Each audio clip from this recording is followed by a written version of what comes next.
disaster in the making here. You're going to have to do something when it comes down to this play. Incomplete, and the game is over. Completely botched at the end by the Bears. Welcome to Huddle Up on 93Q. We are so happy to have you. You could have been anywhere, but you chose to be here. Always like to start. I always like through the week, I'm finding like one soundbite that I think that'll sound good to open the show. Somebody got fired because of that. Yeah, that was a crazy ending. I know we all do our little like couch coach thing sometimes, but I just couldn't understand it. To kind of paint the scene, they were about 5 yards out of field goal range. They had about 30 seconds left on the clock. Caleb Williams gets sacked, and then he kind of gets up, and you're thinking, all right, they can hurry up and run a play. They can call a timeout. At the very worst, they can call a timeout here and get situated. They had one timeout. They just let it burn. And then they let the clock tick all the way down to 6 seconds left. And then that was it. That was the last play they had. That was like some pretty big negligence on the coaching staff there. What did you kind of think of that play right there, Ryan? The Bears lose to the Lions in a game where they probably would have had a chance to get a game-tying field goal at the very least. Oh, yeah. Like you were saying perfectly. I was actually watching it live. It seems like this game was like 2 weeks ago at this point. I know, huh? Yeah, it does seem like it was a while ago. But, I just thought it was the coolest game, and it had like a cool ending, and so I definitely wanted to talk about it. A cool ending that led to someone being fired eventually that we all agreed was probably a good move. Kelly's super glad that he's fired. Kelly's talked about Eberflus getting fired many times, so we should see, he's actually almost going to be my fire alarm last week, but I scratched that saying he's on the hot seat. And he definitely put himself on the hot seat with that. Yes, but I think it really led up to the play before where he gets sacked with not even a defender touches the defensive end when he takes that sack. And it's like, all right, they hurry to the line like you think, and like you said, let's get these yards back. Let's get back in the field goal range to get us the potential tie. And he starts adjusting the play. And you're like, okay, you got up to the line within 6 seconds. Snap it. I know that's what it's saying. Yards, there was so much time left. So do you think it was more? Somebody has to get more of the blame? Is it the coaches more of the blame, or is it Caleb Williams? Keep in mind they had a timeout. Yeah, and the defense at that point, they're playing not to give up a touchdown, and so they only needed like 5 yards to get into field goal range. Yeah. A little dump off pass has probably got a high completion percentage right there. And you have a timeout across the middle. Yeah, and you have a timeout. You can literally do anything in your arsenal. I've never seen a play like that where there's like 33 seconds left, the quarterback's standing there getting ready to call another one, and the time just winds out. It was insane. What do you think? Whose fault is it most, Jason? Is it the coach's fault for not calling the timeout? Caleb Williams, obviously, is a rookie thing. He probably won't do that ever again, right? No. It all comes down to the coaching in a sense, and then they're the mastermind about all those things and stuff, and if they see something's not going right, they need to step in and stuff. They got a rookie quarterback back there doing his job, but what do you waste about 20 seconds down the line looking around? Yeah, even it was unexcusable, and somebody needed it. I say that sometimes. Sometimes something happens, somebody's got to get fired for it. Somebody needed to get fired for that one, because even at like the 20-second mark, he could have said, okay, let's call a timeout, and then we're going to run a play where we're going to get like 5 yards, and then we're going to spike it, and there'll be 1 or 2 seconds left. You can mitigate the disaster, but there was no mitigation. They just were letting it run. Well, even up until like 8 seconds, they could have called the timeout or did something. Well, they were showing him. He was just like watching. Yeah. So it's like, his record is 14-32. So, the guy is obviously not making great decisions along the way. And I think this was just the cherry on top. That was a terrible decision, but there's a lot of analytics that go into football these days. You ever see, they're like, oh, the analytics say they should go for it on this 4th and 1. It would be difficult not to give him a pass, because even me, or some drunk guy watching the game probably would have been like, I think you should call timeout right here. But the analytics, it would be hard to be a coach in today's age, because, everybody's second guessing everything you're doing. But Caleb Williams, I can't put much blame on him, because he's over there getting sacked by a 300-pound dude, probably a little bit out of it, and the coach is sitting over there cozy. You got to be aware of how many timeouts you have, how much time is left on the clock, and give your team a chance to win. Right move by firing him. I thought Caleb Williams had a pretty good game. I think he's actually been playing pretty solid. The Bears have found their guy. Obviously, they're 4-8, not going to make the playoffs this year or anything, but I think the future looks bright for Caleb Williams. What do you guys think, Jay? You watch any Caleb Williams football? He was touted to kind of be like the next big thing. He's maybe not that year one, but he's a pretty good quarterback. I think he's a good quarterback. Yeah. He's got a good field of vision, and he's doing what he needs to do. He's a rookie, so there are going to be some mistakes, but I think he's got a lot of room to grow, and he's going to be a great asset for the Bears. Yeah. What do you guys think? Caleb Williams, pretty good quarterback? Yeah, no, I think he's looking pretty decent. I think he kind of had the spike against some of the the worst teams, and he was looking brilliant. Then he kind of had a little bit of a dip, and I think he's sort of ascending again. Would be surprised to see them finish their season fairly strong. Probably beat the Niners on Sunday, to be fair, the way it's been going. I know, yeah. And I think this team probably heads into next year with a little momentum. They've got some good receivers. I think the defense is pretty handy. I like them. I'm excited to watch them against the Niners. You know, I always like to, a lot of football's happening and try to watch as much as we can, but you never get as good a look as it on another team is when they play your team. You're going to watch that whole game. And so it'll be interesting to see. I'll have a little bit of my own, Caleb Williams scouting report. Maybe next week I get to see him for a whole 60-minute game. Maybe watch the whole game, not like this last one. My gosh, dude, it's been like having to turn some games off lately. A little side note, I do have down on my notes, this game was, a while ago, but it was a game of two halves. Yeah. Detroit destroyed them the first half. Yeah. And then the Bears kind of came back, but the Detroit had a couple defenders go out that were key parts of the defenses. And when you're playing with a big lead, you kind of play with a little bit of a softer defense too. So in my opinion, Caleb Williams' numbers look great, but he didn't do anything in the first half. At all. So we got to remember that, he is playing well. He is playing good. But when you're playing with your back pinned and all you have to do is go forward, you do tend to do better, especially on a weaker defense. The Bears were looking good. They came out the gate hot. They were 4-2, and then they've lost the last 6 games in a row. The Bears are the opposite of what we call the Chiefs' luck. They've lost games horribly compared to the Chiefs. They have, but I think if you lose to the Patriots 19-3 in one season, you should automatically be eliminated. They lost to the Patriots 19-3. That's kind of hard to do, right? You did call their defense stingy, I believe. Yeah, and you kind of gave me a look, and then they were stingy. Yeah, the Patriots are kind of all over the place, but I like what they got going with Drake May. He's a quarterback I got in fantasy. He looks good. I know they were trying to, hold him back for a while, but, go out there, win games. He slings it around. They can't complete a game, though. No, yeah. They can't even play a complete game over there. I don't really like the coaching. Mayo just seems kind of, I don't know. I know he was a good player, but not my favorite. But anyways, moving on from that game, we're going to get into a segment we call the Cool Kids Club. This is a segment every single week where we throw glasses on in studio, and they're not prescription, but they are very, very dark. It makes it, what's that? Oh, we got to give Jason some glasses. What the heck, Jay? I put your glasses on. Oh my gosh, now I got your cooties. But this is a segment where we throw glasses on, and then we initiate members into the Cool Kids Club. You get a Leatherman jacket. It's prestigious, and that's somebody that we want to recognize for doing some really awesome things on the football field this week. Gonna go with you first, Keegan. Who you got? Who is your Cool Kids Club for this week? So mine is a guy who didn't necessarily have the best week, although he played solidly. It's Justin Jefferson. But I want to recognize him as being the fourth player with at least 1,000 receiving yards in each of his first 5 seasons. So he joins Randy Moss, AJ Green, and Mike Evans. So I think that was a really cool achievement.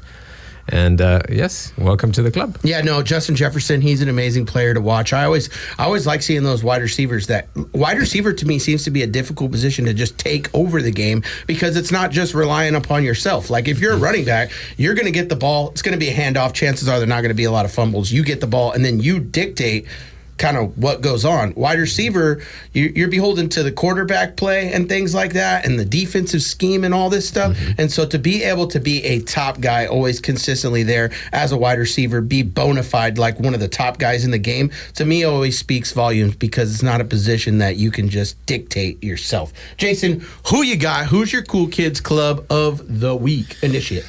I'm going down with George Kittle. The Niners are a disaster, but there's one man that I always see coming out, giving 100%. He's a great character. I love the relationship he has with his girl. They're going to make your field of play that much better because you don't have to worry about off the field, because that's great. He's fun to watch. He plays hard every play. Kind of guy that I wouldn't mind have my kid being a role model too. Yeah, for sure. 649 yards, 13 yards average catch, 43 yards his longest catch, and he's at 8 TDs this year. So he's really the only bright light that I see in the Niners this year that really gives you and he's got a great character. I really like the guy. Yeah, he's he's one of those guys, like, I know he's taken some kind of pay cuts to stay on the Niners or like moved around some money. Yeah, I hope they can keep him there until the day that he retires. He's a guy that I like to see in a Niner uni. I think he kind of exemplifies, what you want to do, play hard, not talk a lot of trash in the media, go out there, get it done. One thing about George Kittle, though, I kind of wonder is, like, it seems like there's certain weeks where he's in the game plan and he's kind of featured, and then there's other games where they kind of go away from him. I know yesterday was a snow game a little bit, but it just seems like he's such a mismatch for whatever the other team, like linebackers cannot cover him, DBs are too small, and he seems to always be open. So I kind of wonder sometimes why the Niners go away from him. But I love George Kittle. I love seeing him play. I think he's the best tight end in the NFL. But some people are saying this new kid, I don't know, this little rookie. I saw some articles yesterday. We're going to talk about him a little bit in the Raiders. But Brock Bowers, he is a full-grown man.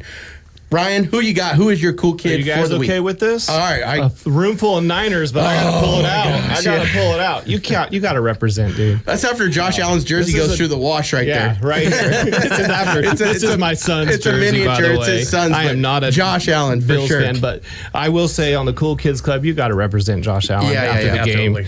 I mean, this guy's having an MVP year. Again, I'm going to say it. 3 weeks ago, I said it. Got a lot of grief over it. MVP year. I believe He's in the running proven you back. right since then. You got to go back and fact check some of those Yeah. things. He last night, 13 for 17, 148 yards, 2 TDs, 3 rushes, 18 yards, 1 TD. I believe he's was the first quarterback out of 7 to throw, catch, and run a TD. I mean, that's pretty good stats in my opinion. Broke a lot of records. I know it was against your Niners last night, but elements were elements, and he obviously shined last night. Yeah, he plays good in those elements. They better pay that boy whatever he wants. Did I hear last night during the game that they're building a new stadium? It's not going to be outdoors, or was that wrong? I didn't watch the whole game. I was just catching bits. You probably watched the whole game. Kind of like a catch-22. Like, do we build a new... I did think I heard that they're building a new stadium. I just don't know if it's going to have the roof on it or whatever. They're going to have to do something because they were telling fans yesterday, we'll come to the game, but bring shovels. Yeah, they were paying them all... We're not going to get you Yeah, out they there. were Like, paying them all $20 an hour to shovel out but they said that each of them had a pile full of snow in their seat, and so it was kind of like you had to stand for the entire game. Yeah. It definitely seems like a college type stadium. It's more like a bowl, and it seems like a bit behind the times. Doesn't have as many like boxes and suites and stuff. Like a real cool, like intimate setting to go watch a football game. But the question is like, what does Josh Allen want at this point? Does he like the advantage it gives him in the wintertime playing games there, or would he rather play where it's warm and like, you know what I mean? Because they definitely have to think about him when making that decision, because they're going to want him to stay there for the next decade. Well, I mean, especially they have to play the Dolphins every year, and the Dolphins obviously cannot play under 32 degrees. So you're always going to book that Dolphin game in December. Exactly. In Buffalo, right? And so while it might not be fun for Josh Allen, it might be the most conducive towards winning championships and winning playoff games. I mean, Patrick Mahomes doesn't want to go there neither, in the, AFC championship game or whatever it may be. So I'm going to throw this out there too. If it's a dome, there's so many other events that'll go there as well. True. So, that's true. We do NFL from what, right? September to January, essentially. Well, what about the rest of the year? And you could throw a concert in there in February, things like that. Oh, yeah. It'll bring in a whole lot more For revenue. entertainment purposes, you're right, Gary. Yeah. Yeah.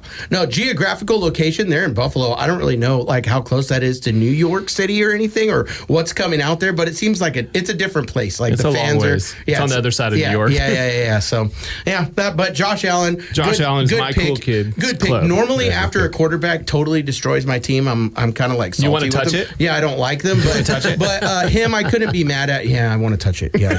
I want you can't rip it. I want that to be a 17 Niners jersey. Come on over, Josh. No.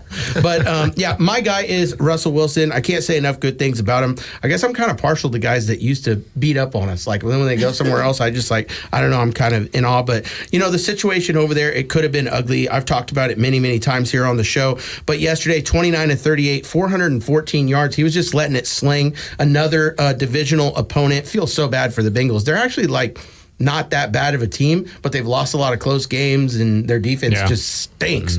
But, Russell Wilson, he could have been on the fast track to being back to the bench and, people questioning Tomlin, but he's made Tomlin look really, really smart. He's made the Steelers look really, really good. Some of the throws that he's making are old school Russell Wilson, fitting him right in there. That was what was so lethal about him is that he was a two-way threat. He could run, but he could also throw the ball really, really good and place it in some tight spots, and he's kind of getting back to that these days. You know who else is happy about that? Who's that? Chris Boswell. He doesn't have to work as hard now because they're actually scoring points. Chris Boswell? Oh, the kicker. He's been carrying him all year. Yeah, exactly. He's like, that reminds me of that didn't Caleb Williams text the punter after he got, this is jumping back. He texted the punter right after he got drafted. He said, "Hey, I just want to let you know we won't be using your services much this year." I don't know, why would you say that? And then you're 4-8. I think he was thinking they were going to score a lot of touchdowns. But we're going to head to commercial break. Come on back. We're going to cry about the 49ers. We're going to laugh about other things. Huddle Up 93Q.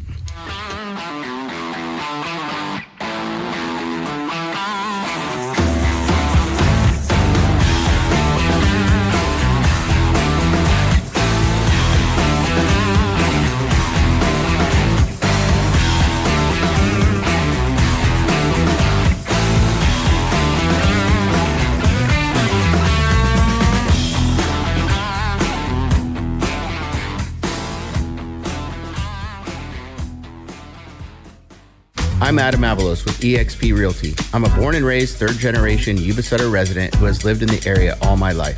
My office is located at 1429 Calusa Highway in Yuba City, providing commercial and residential services to Yuba Sutter and Butte counties. Whether you are buying or selling, I promise to treat you and your friends and family like my friends and family. More information about Adam Avalos Realtor can be obtained by phone at 530-933-3541 or by following Adam Avalos Realtor on Instagram or Facebook. As we enter the rainy season and hope for rain, but not too much, we are thrilled to say that in Yuba County, we've made a ton of progress in improving our levee system and reducing our flood risk. But there is still much more to do. At Yuba Water Agency, reducing flood risk is job number one. We are preparing now for more frequent extreme storms. We're already seeing them. And we just want you to know that we are working hard to reduce your risk even more. Learn more about what the future holds at yubawater.org.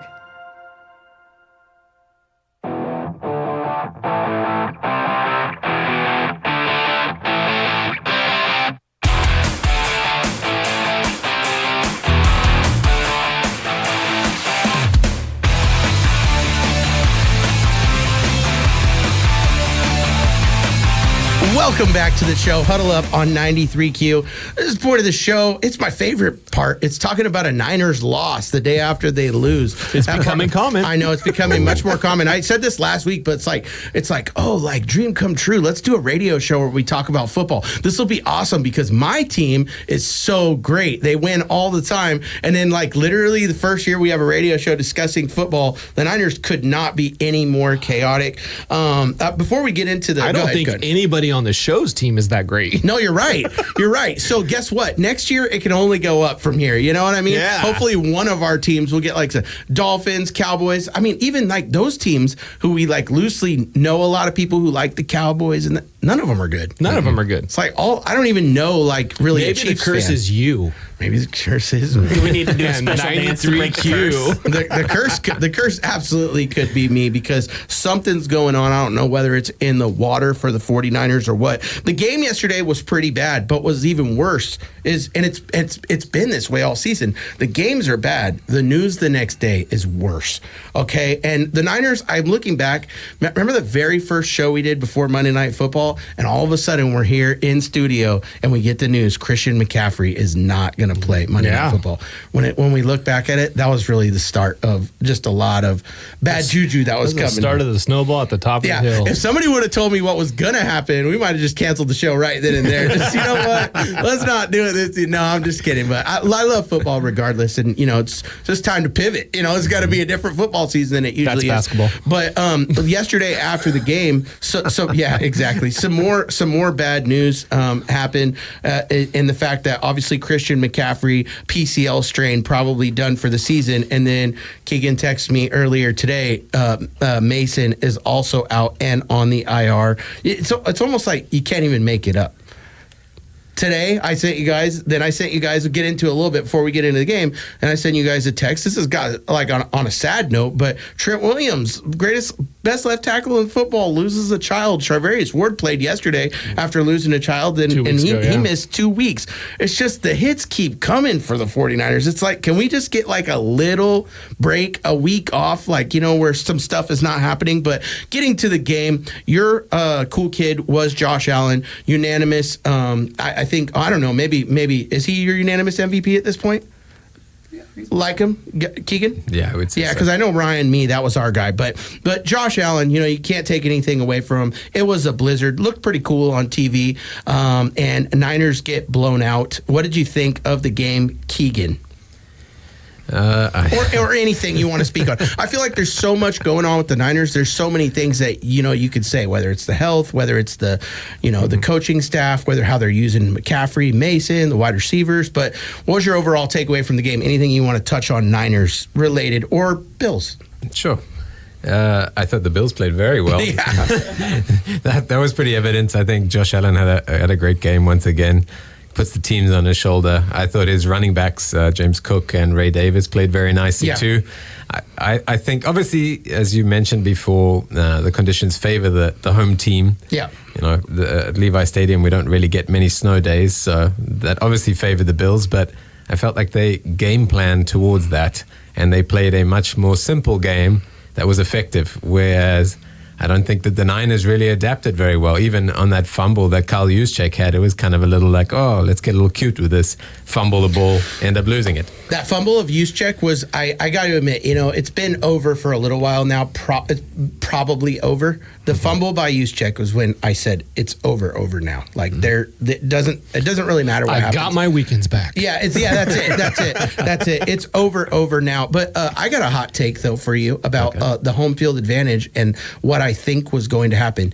I actually think before Christian McCaffrey got injured yesterday, for those of you who don't follow the 49ers, religiously like I do, he had some Achilles trouble. Yesterday was a PCL strain with his knee. It wasn't related to the Achilles stuff. So it was totally unrelated. I actually think the Niners were going to win that game yesterday if McCaffrey didn't get injured. McCaffrey, that's why I'm bummed my laptop just went off on me, but McCaffrey was running all over him for a while. He had 7 catches for 7 runs for 53 yards. Exactly. He was having himself a day. Yeah, and I actually think that, that there was talks leading up to this week that some people were saying that McCaffrey feels like he's almost like back to his old self. Mm-hmm. And I actually think that yesterday he was, now we don't know, it could just be me, but I actually think he was going to have a breakout game yesterday. And in the snow like that, the one thing that can neutralize even an MVP is running the football. If you can run the football really, really good. And I think McCaffrey and Mason were set up to have a day. And I actually think the thing we were asking Shanahan to do for the last few weeks, run Mason a little bit, I think he was going to do that. He was showing like he was going to let Mason carry the ball. And the fact that those guys from the Bills played so good just tells you it was kind of your footing was a little bit sloppy. Yeah. Guys weren't making great tackles. And I really think Christian McCaffrey, if he was healthy, at least could have held them in the game. Jason, what do you think? Christian McCaffrey, Mason out, Niners season pretty much over, get blown out by the Bills. It's a small percentage they're going to make it a playoff, very small percentage. They're miscombobulated right off the bat. Yeah. They're drop balls, they're fumbles, they're way out of character for the Niners and stuff. Like Keegan was saying, I don't think they planned for that kind of snow. This was not their type of element. They're going to tell off the bat they were just not coordinated together. I know Caffrey was probably the only one stuff, but other than that, they can't really do anything. Brock Purdy's running with this, running for his life, trying to get away from everybody and stuff, trying to make something happen. But I don't think they planned, like Keegan said, I don't think they planned for that kind of. Well, we live in California, so the weatherman's always wrong, right? So maybe they didn't think snow was going to happen. Well, I'm just playing. No, but everybody was commenting. Everyone knew the snow was coming that week. They didn't think it was going to be that bad. That's what they were saying on the telecast. But they were saying the stadium's kind of in like a little bubble, and not even like a mile away, it wasn't that bad. But right there, it was. I don't know. I'm once the game kind of got out of control, I never would think that Brock Purdy could get back into it versus Josh Allen. Like, that's not his forte or anything. I was just saying the way it started, I thought Niners have a chance here because they have Christian McCaffrey. And if Christian McCaffrey is getting back to his old ways a little bit, this is the offensive MVP of the year. And this is a game in which Josh Allen, his skills are going to be diminished a little bit in the snow. Like, he's not going to be his best Josh Allen in the snow, although he was still zipping him up. Mm-hmm. But I just thought the 49ers, they could have done something if Christian McCaffrey didn't get injured yesterday. But that is just the season in a nutshell. Use checks, fumbles, season in a nutshell. Like, that's just been how it is. They didn't have a lot of like you said, the icing on the cake is the day after the injury reports. It's been the common thing for the Niners this year. Yeah, it's not like, okay, we won a game, but let's see what happened after the game. Yeah, or we lost the game, now let's see who we lost. It's been a common thing for the last several weeks, and I do think the injuries over the Niners, everyone deals with injuries, but the Niners' injuries on the Stars teams have just been tremendous. Yeah, it's been insane, and it's kept getting worse. Like at the beginning of the season, I was thinking if we could just get into the playoffs, and then by the time we're in the playoffs, be able to form some kind of team that resembles this teams that have gotten to the Super Bowl and stuff, we could be okay. We could steal a game. But it's just clear that it's not going to happen. Both running backs on IR, Christian McCaffrey, they're like, well, you got Mason. Well, now it's Scarindo. And I don't know, they're going to have to sign some fourth running back, so we'll see it. And they play the Bears, who are now coming off of not a bye, but they'll have extra rest, and they are probably going to be, they're going to be hyped up a little bit for our new coach. Yeah, they got a new coach. Transition at home. Yeah. They kind of got that feel that a lot of people have in the NFL when the change happens. Yeah, they couldn't have Eberflus when they played us. It's like ridiculous. Yeah, it's like crazy. We can't even buy a win right now. Yeah, it's all right. I feel your pain on that. Yeah, one. No, I know. So it is a bummer. For the most part, it's like there's just so much freak stuff. The Trent Williams thing, the Charvarius Ward thing. I mean, Charvarius Ward one took him out for 2 weeks. He played terrible, by the way, yesterday. And I think that's got to be attributed to probably rust. He's a cornerback, and he hasn't played. I mean, it was snowy out there too, but he personally gave up 2 touchdowns where he was the guy that had to contain the edge or, make a play. And so it's just been so weird. I don't even know what else to say about it. The 49ers, like, just sometimes you just have bad luck. Do you guys, before we move on, Christian McCaffrey thing, he was on the cover of Madden. There's been a long standing, people they say who end up on the cover of Madden, that they're cursed. Do you guys believe in that curse? Is that a real curse? I think that at the beginning of the Madden thing, there's a lot more people get injured. But the last 5 years, as people had good seasons, like Lamar Jackson. But odds are there's more people getting injured and having a bad year than they are having a great year. I went back 25 years after looking at all the curses and stuff, and the majority of people got curses. There's a few people that had good years. Yeah. But most people cursed. What do you think? Any of you guys think anything? I've already told you my take. What? I believe it. The Raiders have been cursed ever since Madden came out in the video game. John Madden, the coach of the Raiders. Yeah, I don't know if there's a Madden curse, but I will say, and I've told you this before, I will say there's something to, I haven't really seen Christian McCaffrey in a lot of commercials over the course of his years playing, maybe a few of them, but this offseason he was in like 4 or 5 of them. It's supplemental income. No, he got married, and so there might be something to the fact that maybe he's just not. He got Baker Mayfield. Yeah, maybe he got Baker Mayfield. I don't know. Maybe just maybe the training regimen, wasn't as top notch as it's always been. Maybe because the commercials, the shoot got long. Maybe he didn't go home and have like halibut Wakishi and he had like a Burger King sandwich or something. Things like that. I'm trying to grasp at any straws here as to why this guy this year is just having all these injury concerns. But I don't know. People think the Madden curse. I know, Chunk, you play a little bit of video games. Chunk, he's not on mic right now, but do you think that the Madden curse is real, Chunk? Oh, yeah, for sure. There's 2 different Madden covers, and he has 2 separate injuries. All right, wait, so if you're 2 versions of the Madden cover this year, one with the Raiders on it, one of just him, where he's running away, so he has 2 major injuries. That's so the more cases real. you are, it's real. So if next year they said Mason Crosby, he could be offered that, you'd want to tell him, no, don't do it, man. Every GM should be telling their players not to be on that Really? Don't be on Madden. All right. Yeah, don't be on Madden. It definitely has a negative connotation to it right now. I think I might have advised Christian. I might not even buy the game and anymore. now, for more superstitions and conspiracy Yeah, exactly. Who knows? But it's the list of guys on it that have gotten injured is far too great. We are going to talk now about something that we're going to get off the Niners, but we're going to talk about something that happened yesterday. Trevor Lawrence. I've been pretty vocal about Trevor Lawrence. I don't really love the guy. I think he's kind of overrated, but I never want to see a guy get hit like he got yesterday. Former 49ers player and linebacker. His name is Keegan Aziz Al-Shaair. Oh, that's good. That's better than I could have said.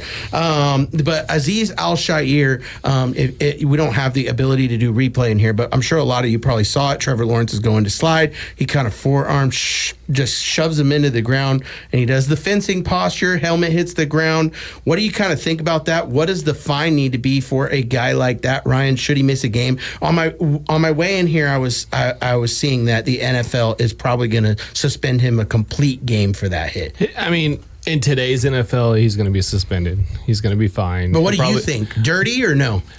I mean, in today's NFL, it's dirty, but I think we're not going to get Ryan to remove that and a part helmet. off You're on a field and you're getting paid millions of dollars. It's fair game. You're playing just like anybody else, and when you run, it is so hard. We watch NFL at home on the couch as coaches in slow motion. Yeah, and you fast forward it and you watch it in real motion. By the time he chooses to slide, by the time he chooses to tackle, it happens so fast. Yeah.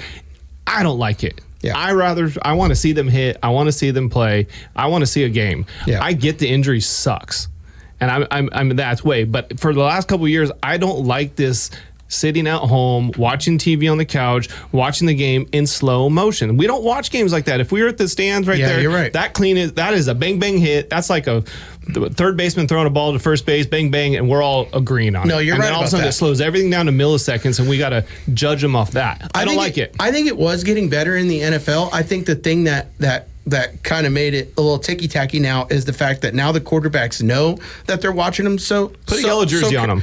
And now they're doing things like, they'll start to go to run like they're going out to the sideline and some big linebackers coming at them. And then they know when the guy starts to slow up, they'll just kind of juke back in the field to play. Like Mahomes did it to the 49ers earlier this season, and Jair Brown would have smashed him, but he kind of jukes back in and he gets like 30 yards rushing, and everybody's like, yeah, Mahomes, that was the greatest play ever. But like you could clearly see that our guy could have smashed him, but he didn't. And so I see that happening too much in the NFL to where the quarterbacks are kind of using the rule and kind of getting away with some stuff. And so I think if the NFL, kind of lessened that a little bit, we wouldn't see these types of plays. What do you think, Jason? Well, the NFL used to be a team, used to be a franchise. Now we got individuals of this franchise, and they make a lot of money off individuals. So that's why they're so protected of individuals, because there used to be a team effort. Now it's just one guy. How much are you going to break a lot of money so we make sure he doesn't get hurt? Yeah. Protecting. Just like Mahomes, they see a lot of those like, man, that should have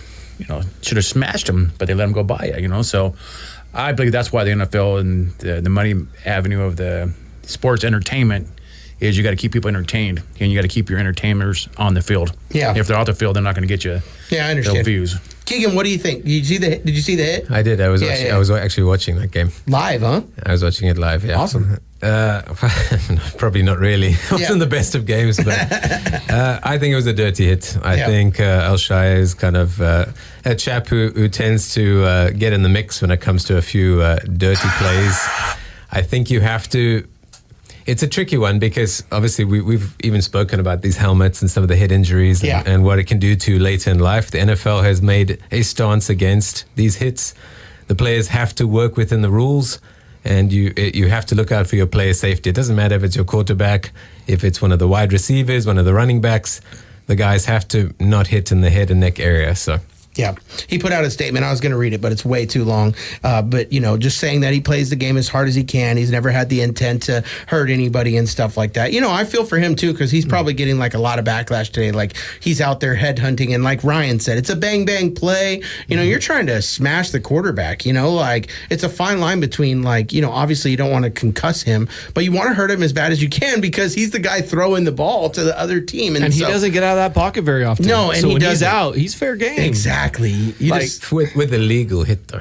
Yeah. You can't. With a guy sliding, you're going to run in and hit him like that. I mean, like I'm saying, Keegan, I'm not disagreeing with a hit. Yeah. When it slows it down, it looks really dirty. But what I'm trying to say is that at full speed, it's so hard to let up on your foot. I mean, these guys are running fast. Yeah, I know. And how guys been knocked? What a couple guys running like 20 miles an hour. We see those little lines that they draw, and they think, "Oh, he got up to 18 miles an hour." Absolutely, it happens quickly. But these are two professionals, and you have to act quickly, move quickly. Sometimes these things do happen. It could have just been a big mistake from El Shaya. Yeah, but you still can't do that. It's still not in the rules now. So he has to face his punishment. His forearm too to go against the head kind of made a little more. He's going to get fined a lot of money, and he's going to probably miss a game. So, but his apology just probably saved him a few thousand. Yeah, just like you said, Ryan. But when he was sliding, he's like, I ain't apologizing for nothing. They'd be like, you probably will get less of a fine, probably like $25,000. He'd be like, I'm sorry.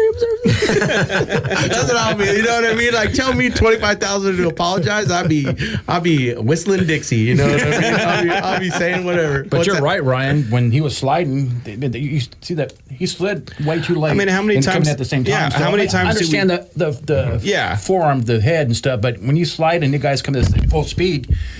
Yeah, you know, it's hard. I mean, it's a bang play. It's a bang play. And there's a lot of flags that go out for helmet to helmet, and you're like, if you slow it down, it looks helmet to helmet. But if in real speed, that defender is coming, down, he's ducking a little bit, and it's like, oh man. But again, you have to make the players think about these things as well. Because if these hits are allowed, and you're like, okay, well, Roger Goodell's payroll. Are you on Roger Goodell's payroll? It's a very similar thing in rugby too, to bring another sport into it. They've gone, the head and neck is like an area now. If you put someone in danger, it's a card. Then don't put pads on them. Yeah, they don't put pads on them in rugby. Yeah, they don't. That's what I'm saying, though. Lawrence did slide late. Put flags on them. No, I feel Lawrence did slide late. I feel it. I'm okay with what you're saying. I'm okay with what everybody's saying. I don't want to see them though do I'm going to show you. I'm going to send it to our group text. There's a play. Some quarterback did it. Somebody tell me the name if you know. But where he's running and then he goes down and then pops back up like he fake slides. Isn't that Josh Allen? Yeah, it might have been to Josh Allen. I can't see that anymore, man. If you're going down for the slide, commit to the slide, or the referee should throw a flag saying, nope, you started the movement like you were going to slide, you slid. I don't want to see a guy running towards the out of bounds and then a linebacker's coming to like meet him at the apex. You know where they're going to meet. And then the quarterback just being like, swoop, and jumping back in. No. Once you go out, you're down, or else we're going to blast you. But that didn't happen on that play. But I imagine Al Shazir, he's seen that play happen many times where they deke him, and I don't like that either. Because if we're going to protect him. But we're going to get into our fire alarm player of the week. I Googled it. First thing that popped up was Kenny Pickett. Oh, Kenny. Yeah, it was a Kenny Pickett one. It was a Kenny Pickett one for sure. For there's guys that have done the fake ones that, they know. Everybody takes advantages of the rules that they, they have to, adhere to. But fire alarm, this is a segment of the show where we pull the fire alarm on people. Is this how you do? That's a Mack truck, baby. That's a Mack truck. We'll have to do that one later. Mack truck. Anyways, fire alarm. This is what you do. This is opposite of Cool Kid Club. You do not want to have the fire alarm pulled on you. I mean, you're going to have to hide in a cave until Christmas if you get the fire alarm pulled on you. What do you think, Gary? Hide in a cave till Christmas. All right.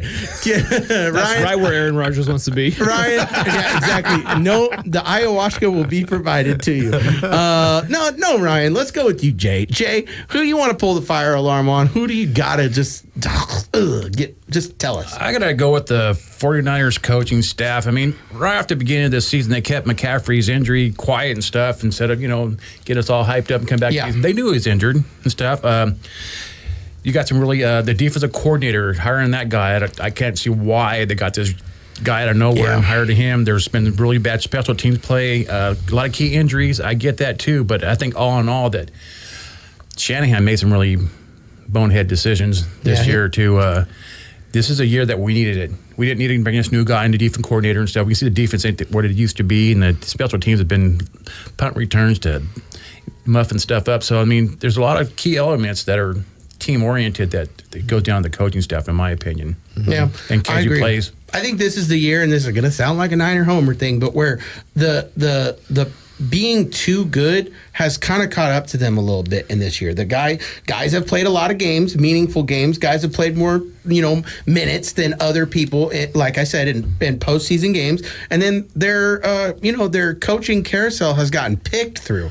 I mean, Sorensen, I'm sure they didn't want to sign him over Salah or D'Amico Ryans, but these are guys that are now head coaches. And so it's like the perfect storm, man. Just a lot of things. Well, I hate when they put the bullseye on your team right at the beginning of the season. Oh, the Niners are number one. Yeah. And every team's going to play you 10 times harder. Oh, we'll see if you're number one or not. Okay, we'll see.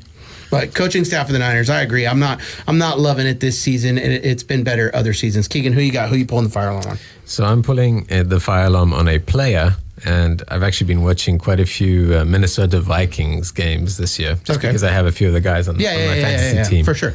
And mine is on Aaron Jones. He's had 3 fumbles in the last 2 games. Yeah, I know. He was actually benched for a period in this game. Yeah, I saw that. He ended up coming back and scoring, but he definitely has a ball security problem. So same though as like who are we going to talk about? Oh, we're going to talk about Justin Tucker a little bit, but he is on a team where Aaron Jones has got to be like one of the weaker links right now because he's turning the ball over. Mm-hmm. If Aaron Jones can just shore up the turnovers and play good, I mean that team can go far. Mm-hmm. That's like their weakness right now, probably. He's had a good season. Yeah, like he's actually played quite well, but it's just in these last couple games, he can't fumble. Yeah, and it could have cost them really badly because I mean that game, the Cardinals had a little bit there at the end to maybe get the 3 points to win. Ended up with a Murray pick, but it could have cost them for sure. Yeah, turnovers are everything. Yesterday, Niners almost scored that touchdown with Juszczyk. They don't score. Bills take it all the way back down the field, score. I mean, it changed the entire game. Not that Niners were going to win, but I'm just saying, like right there, that fumble on the goal line, lots of turnovers. They just changed the game. Turnovers. Ryan, who you got? Who you pulling the fire alarm on? I am pulling the fire alarm on a quarterback. Their team was leading their division, is still currently leading division after 3 games losing. But I'm pulling the fire alarm on Kirk Cousins. Kirk Cousins, huh? These last 3 games, he had 4 interceptions yesterday. Yesterday. Yeah, I saw that. In the last 3 games, he's taken 7 sacks, 6 picks, and no TDs. No throwing TDs in 3 games. He's struggling. And just to think, the Falcons have the number 8th pick sitting behind him, just sitting there, waiting. A lot of speculation that they may play him as well. I mean, you paid Kerr a lot of money, and I like the rookie sitting behind him for a year because I think a lot of times these quarterbacks do produce better when they come out finally to be the starters. I mean, there's a lot of proven to that, but he's definitely having a lull right now. The team is struggling. They got to really turn this around, or they're going to be slipping out of first place. Yeah. Yeah, that's a pretty good pick. My guy is Jake Moody. I think he was literally my fire alarm guy like 2 or 3 weeks ago. They didn't listen to me, so I'm saying it one more time in hopes that they will. Jake Moody, he misses 2 field goals. We talked about it on commercial break before the show. I think yesterday was like... I mean, they had Frosty batting down the ball going through the air, dude. Come on. Yeah, no, I know. I totally get it. It's just I don't have any faith in the kid. I mean, even... You know what's more worrisome to me is whenever he's making them, they're never down the middle. Like, it's always like cutting right by the side. Keegan knows the thing about that. Golfers never hit down the middle. I don't like his slice. Okay, I don't like what he's doing on the field. He missed 2 yesterday. He missed a few weeks ago where the conditions were not bad. He missed them in a game, and I think he's ranked like the 32nd kicker in the NFL. That's like dead last. The Niners have had a few guys that have came in and they strapped up the chin strap. Oh, Jason was getting crazy one week. He loved it. And Wright came back this week as well and kicked pretty well for the Chiefs. Yeah, exactly. There's guys. Who was the guy? He was my cool kid like 2 weeks ago for the Vikings. He scored like all their points. Boswell. Like, not that these guys are free agents, right? There are free agents available right now that I'm just saying we just can't do it with him anymore. I feel like going back to the Kyle Shanahan thing, my least favorite trait of Kyle Shanahan is his stubbornness. And I feel like they're not wanting to go away from Moody because they know they gave up a 3rd round pick for him and they're just wanting to ride it out and see if they can. But he's had more than a sample size. I'm done with him. I need somebody that's a little more consistent with their boot. And that is my fire alarm guy. We are going to go to commercial break. Join us back for the 3rd segment. We're going to talk about the Raiders and Chiefs, Ravens, Eagles, and some other fun stuff.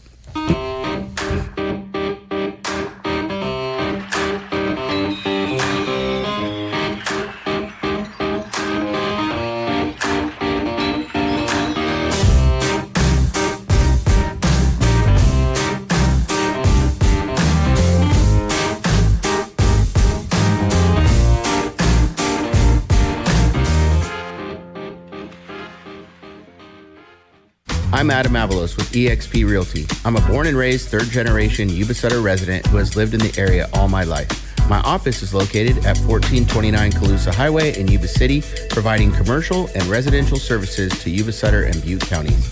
Whether you are buying or selling, I promise to treat you and your friends and family like my friends and family. More information about Adam Avalos Realtor can be obtained by phone at 530-933-3541 or by following Adam Avalos Realtor on Instagram or Facebook.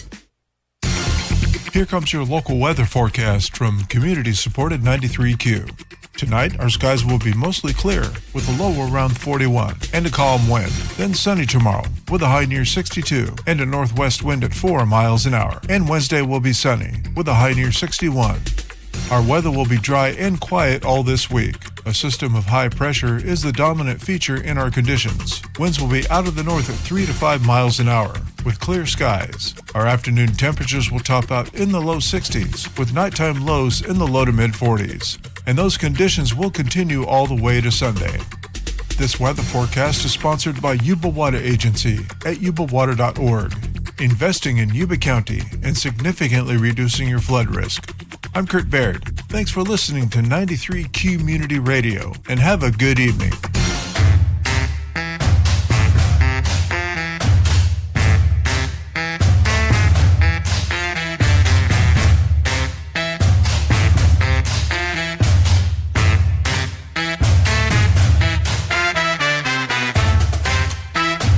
Real quick, we got to get some business out of the way because somebody left us high and dry last week. You really want to get into this? We're going to do a runner-up fire alarm. Ryan, go ahead, let loose. Ryan, who you pulling the fire alarm? Gary. Why are you pulling the fire alarm on me, Ryan? You can't see Gary right now, but he's behind the camera. And last week, he did a little thing called vacation, which he definitely does not deserve. How dare I? And he left us high and dry. No, I'm just kidding. Gary, you're the guy that makes it happen back here. We appreciate you know what? You. He should be on the Cool Kids Club. Yeah, let's give cool him kids that club. part. You're Cool Kids Club. Yeah, Without Gary. The fire alarm was last week, and then, since I'm here now, it's part of the Cool Kids Club. Totally redeemed yourself. Exactly. No, but Gary is the man behind the scenes, and love doing this show. Honestly, it's highlight of my week.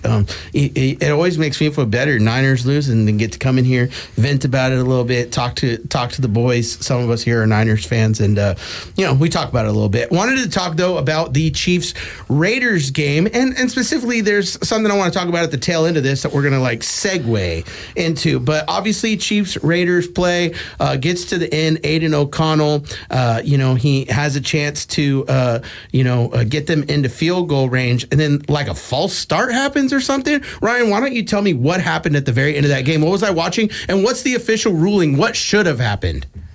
Okay, for one, nobody knows what happened still. Yeah, that's why I don't know. It happened Friday. So in case you're watching the show thinking nobody knows what happened. No, we don't know. The Raiders had 15 seconds. The clock was stopped. It was second and 3, and they were going to try to get a couple more yards to kick hopefully a game-winning field goal. They're down by 2, right? No timeouts left, and a botch snap, a false start, an illegal motion. There was 4 flags out. 4 flags, 1 ref coming off the line, signaling false start, which is a dead ball play. They had a little conversation, and next thing we know, the botch snap obviously was fumbled and were recovered by the Chiefs. And after about a 2-minute discussion, the play stands. Yeah, the play should have been. But what we think should have happened is the play should have been dead. Yes. And the Raiders should have had an opportunity to kick a game-winning field goal. I 100% agree with you. Yeah, I think a lot of people do. That's what I was thinking when I was watching it. Yeah, that's the way I thought was, wow, they didn't get set. It's going to be a false start. We just, the Raiders just skate by with a chance still. They still have a chance to kick a 55-yarder for the win. Granted, he was a runner-up on my fire alarm on my sheet. Daniel Carson can't kick past 50 yards for some reason. But still, you want the chance. Give them the chance. Gosh, right? he was due then. That's what they say in baseball, right? You go 0 for 3, you're due. Searching around trying to figure out some rule, I came across a tweet by Kirk Herbstreit. Herbstreit. I believe he was the announcer of the game. Yeah. Came in and says what he was told is under 2 minutes, if the offense never sets before the snap, it's a false start if and only if the clock is running at the time. which it wasn't, it was stopped.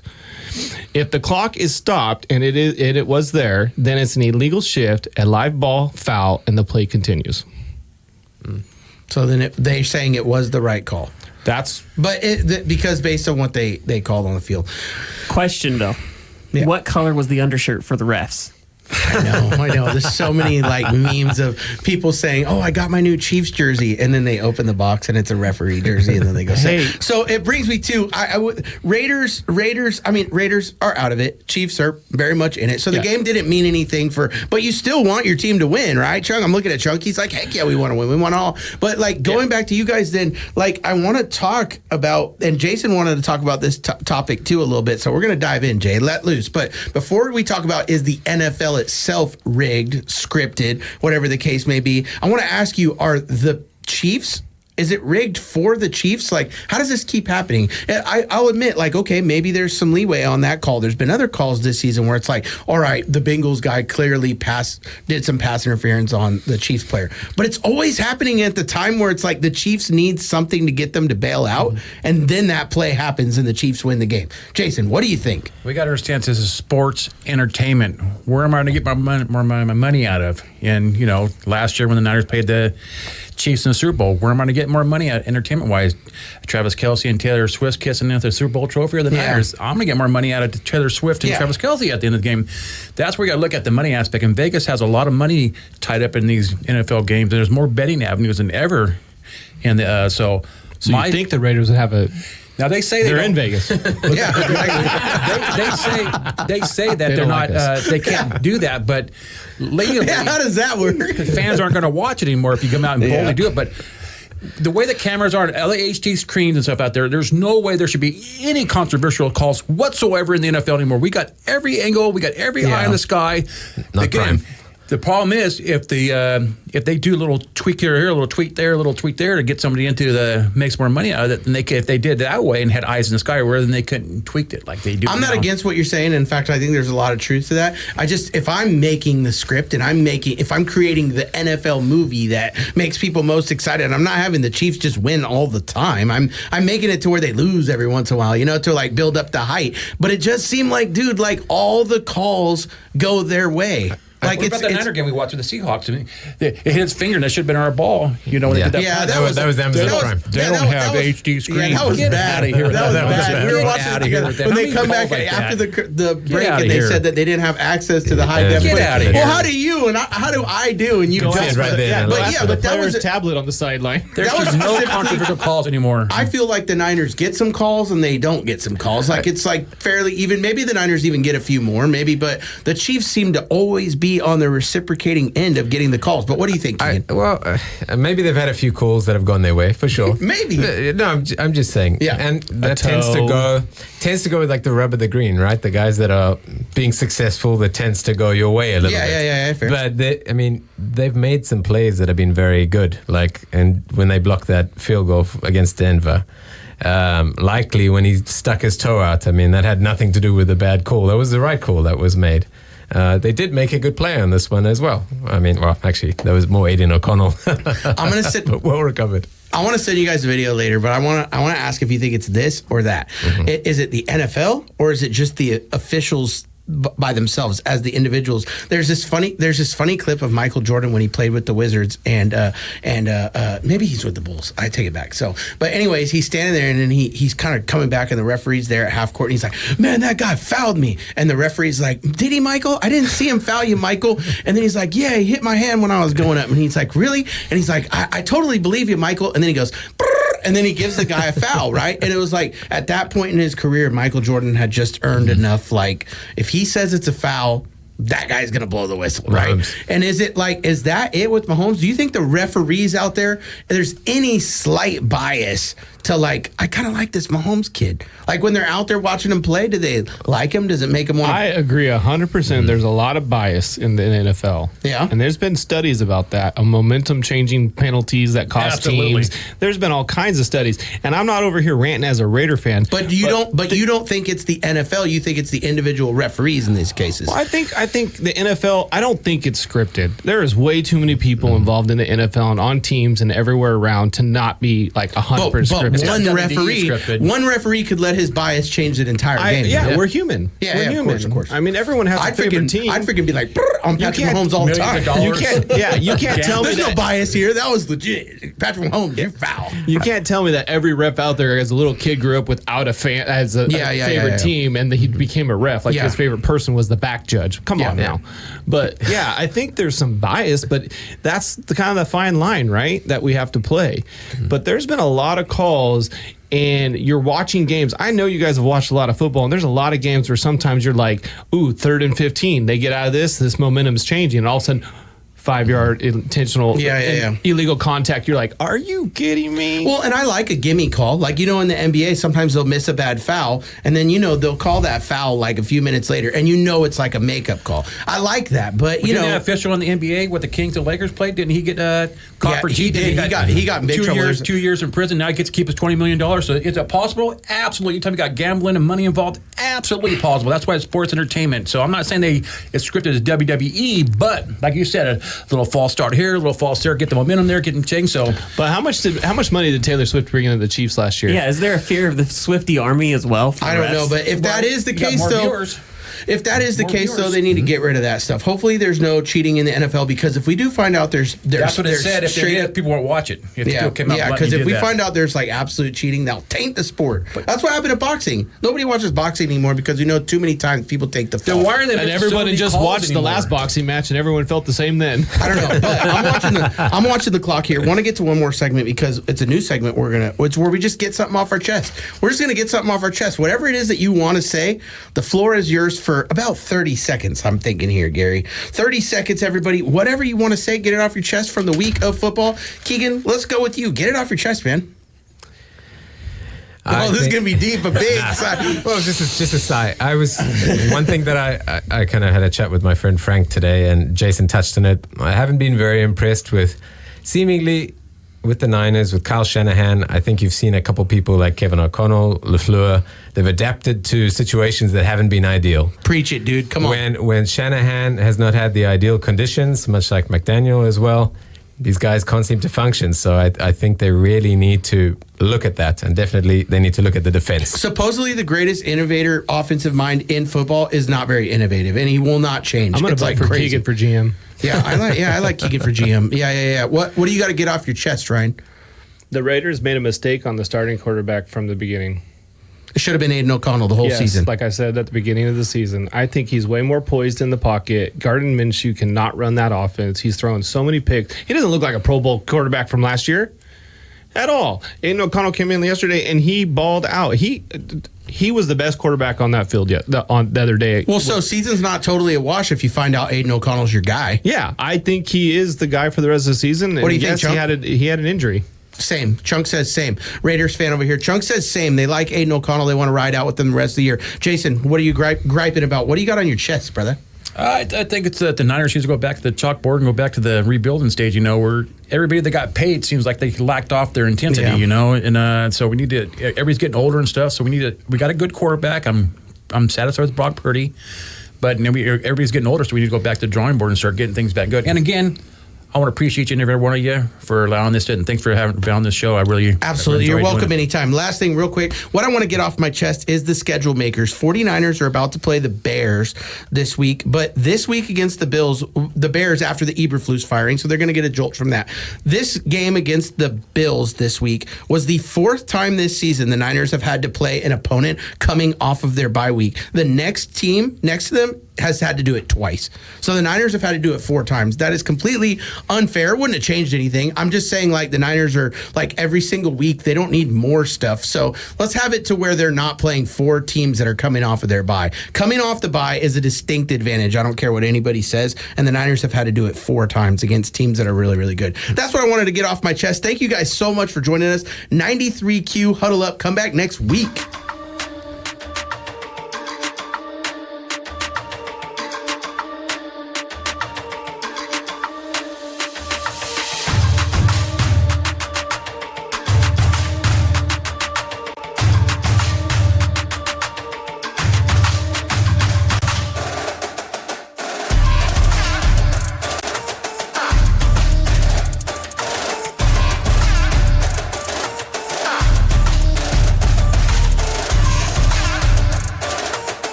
KETQ LP, Yuba City.